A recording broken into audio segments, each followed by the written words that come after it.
Arestado ang dalawang lalaki matapos makuhanan ng 1.7 million pesos sa halaga ng umano'y shabu sa bypass operation sa Quezon City.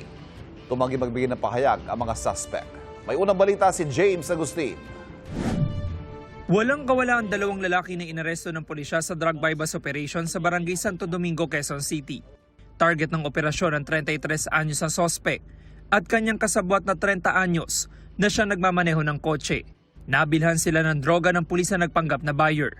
Unang napagkasunduan ang transaksyon ay magaganap sa Muntinlupa at nalipat ito sa Taguig dahil pabago-bago ang isip ng mga sospek at kinalaunan ay bumagsak na dito sa Quezon City.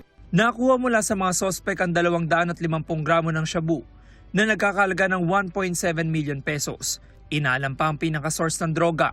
Sa imbestigasyon na pag-alam ang mga residente ng Taguig ang dalawang sospek. Mga sospek natin ay dayo lang at inaalam pa natin kung sino mga parokyano nila dito, sa particularly dito sa Barangay Santo Domingo. Ang 33 anyos sa sospek nahulihan din ng isang baril na kargado ng 12 bala. Yung baril niya sinabit na namin sa ballistics para malaman kung ito ay nagamit sa iba pang krimen.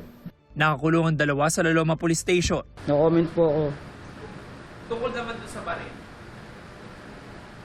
Ano? ba yun? Opo, akin po. Bakit kami baril?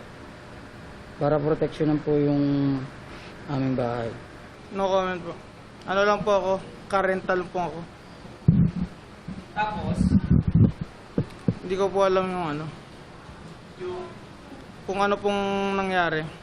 sinampa ng mga sospek ng reklamong paglabag sa Comprehensive Dangerous Drugs Act. Ang isang may karagdagang reklamong paglabag sa Comprehensive Firearms and Ammunition Regulation Act.